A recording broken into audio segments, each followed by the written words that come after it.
Okay, I'm now going to do a video showing you how to build the bushing. Okay, let's scroll down to that.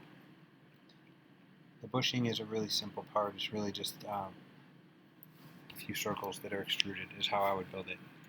You could build this L shape and revolve it around the center axle, but I think that's harder. So I'm going to just draw this big circle, draw a smaller circle, draw the even smaller circle, and extrude it back in. Other way you could do it is you could build like a donut shape in your sketch of the big circle with the small circle, extrude that, and then push this on top of it. It really doesn't matter how you build it as long as you end up with the right result. Okay, so we're going to go to Fusion. We have a new sketch ready to go, or a file ready to go. I'm going to do a new sketch. Okay, we need a circle. I don't remember how big it is now. This one is a diameter of 1.375. Okay, diameter 1.375. Enter. Okay, so that's a good start. Then it needs to be extruded this bit. You could extrude it all the way up and then extrude that down, or you can subtract this from that and you'll end up with that thickness. That's what I'm going to do. So I'm going to say 0.75, which is the overall, minus 0.5, which is a 1/4 inch. So I have to extrude it 1/4 inch.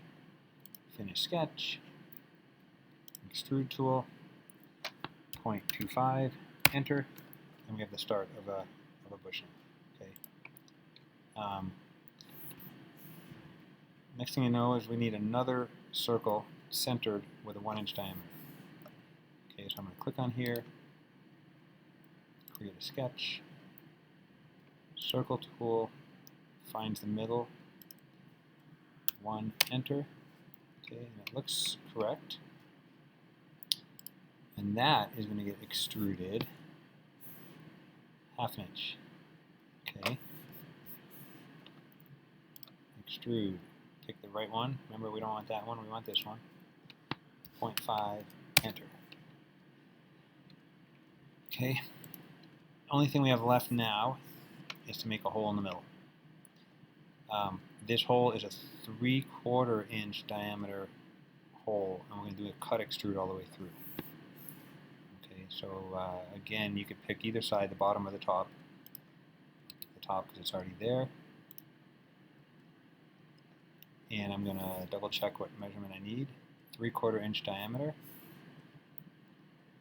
Circle tool. I can go 0.75 or I can go 3/4. Okay, enter. And then we're going to cut extrude that down. And the distance that we need to go is this 0.75 total. Okay. So I'm going to go extrude this. And I want to go not up, I'm going to go negative 0.75. If you notice, when I go negative, it automatically turns it into a cut. And that's it. And if I just grab a corner and I kind of move, it should see all the way through. Okay, and there's my very simple bushing. Last thing to do is to go save bushing. If I look over here, I already have a bushing in this folder, so I'm going to call it bushing 2 and save it. And then I know it's saved because it says bushing 2 up there. I can see it populating in my data panel. One more part to go, which is the wheel. Okay. Look for that video.